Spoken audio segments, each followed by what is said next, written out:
Okay, let's start today's nature. This is a video talking about the news of the Nature's website, the UK's very famous science magazine. こちらのビデオはイギリスの科学雑誌ネイチャーのウェブサイトに掲載されたニュースを分かりやすく解説していこうというものです。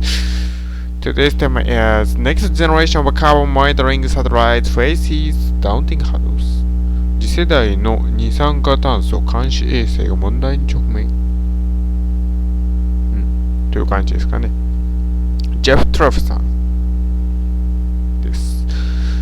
ジェフ・トラフさんのものです。はい。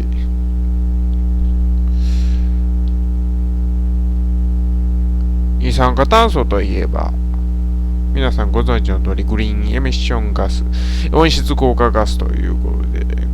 グリーンハウスガスが、温室効果ガスということで巷であれこれと問題になっているものでございます。地球温暖化がどうのこうのという点で、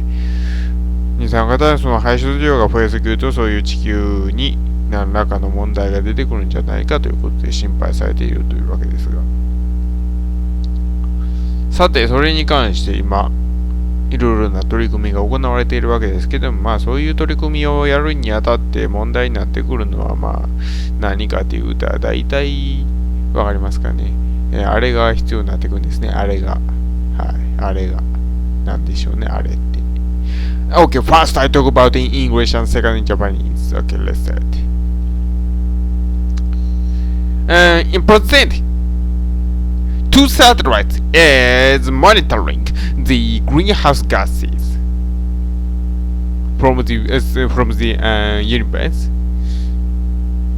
but the researchers are not satisfying the now, and they will launch more and more satellites and improve the quality of monitoring, and they want to help the trials for decreasing the greenhouse gas emission. But they have to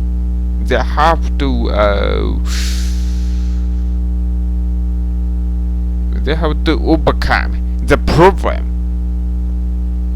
about the political or the technical problem.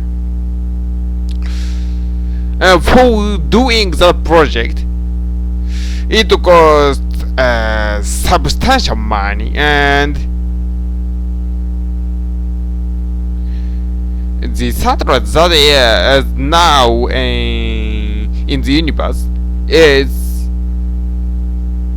usually for expectation now, not for the monitoring, and it is comparably small, so it is not good for the monitoring. Now, the satellite that is used for the monitoring is the Japan's and the NASA's in US. And that margin with the error is 0.5%, but the NASA's researchers think and they will decrease that margin into 0.25%. And also in other, the Chinese, UK and Japanese are now to started for the new project for about the launching the other satellites for monitoring the greenhouse gas emission, and the big international project about the monitoring is now keep going, but the NASA is in the big problem about the money. So they have little fund, so they can now launch the great budget. Since 2002, the launch by the UK's satellite, the project for monitoring the CO2 is expanding and expanding. So from 2030, and the World Space Agency will start the project for monitoring the CO2 by using 6 satellites. For doing that, the announcement by the about the cooperation or the development of a technology is announced, and the France kicked off about this project, and then conference is started, and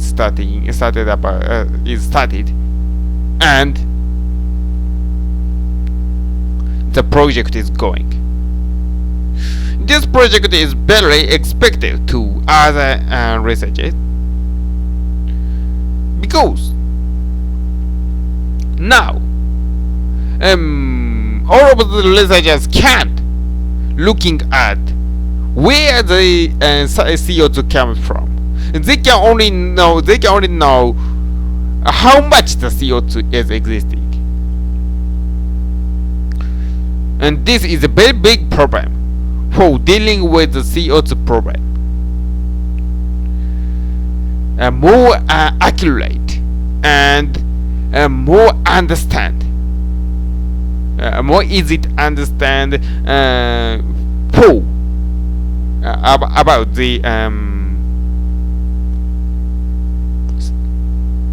CO2 or other greenhouse gas emission will help the dealing about the CO2 gas decreasing by many countries. じゃあ日本語でいきましょう。現在宇宙では2つの衛星が温室効果ガスを監視する衛星ということで回っています。しかし世界中の研究者たちは現状ではまだ足りないということで、より多くの衛星を打ち上げたいと考えています。ただそのためには政治的問題、技術的問題、そして費用の問題、こういったところを解決していかなければいけません。今打ち上げられているのは多くの場合が小型の実験用のものであって、そういう国際的な調査というところにはなかなか向いていない、言うてみたら精度の低いものであることが多いという状況になります。今実際に観測に使われているというのは日本のものと NASA のもの、一つは2014年、一つは2009年に打ち上げられたものです。現在の観測能力の誤差というのが 0.5% なんですが、 NASA の研究者たちはこれを 0.25% の誤差まで下げたいと考えています。同時に中国、EU、日本などが新たな監視衛星を打ち上げようということを計画しており、今後始まる国際的な温室効果ガスの監視プロジェクト、モニタリングプロジェクトに向けて準備が進められています。一方で NASA はお金がないということで、寄付もないと、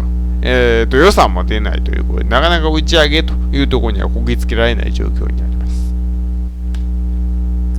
2002年 EU が合同でこういう温室効果ガスの監視ということを始めて以降、CO2 排出量、これの監視プロジェクトというのは年々拡大されており、2030年からは6つの衛星を使って世界中の CO2 の動きおよび他の温室効果ガスの動きというものを監視するプロジェクトが始まろうとしています。そして各国の機関による技術の開発であったり、その情報の協力であったり、そういったところに関する宣言というのが発表されて、そしてフランスが去年、それに関しての議論を始めたんですけども、世界中で60の宇宙開発機関によってこのプロジェクトが話し合われています。この取り組みというのは他の分野の研究者たちからも期待されています。二酸化炭素というものの動き、もしくは他の大気の動きというのがより分かりやすくなるというのは他の分野にとっても重要なことです。今のところ我々は CO2 の量がどこにどんだけあるかということは分かりますけれども、 CO2 がどこで発生してでそれがどこに流れているのかということはなかなか分かりません。ここが分かることが CO2 対策で一つ重要になると考えられています。より正確にそういった温室効果ガスの動きが把握されることによって各国の対策が進むことを期待したいということでした。And this video is by MASAHIRO UMEMURA. Thank you very much for listening.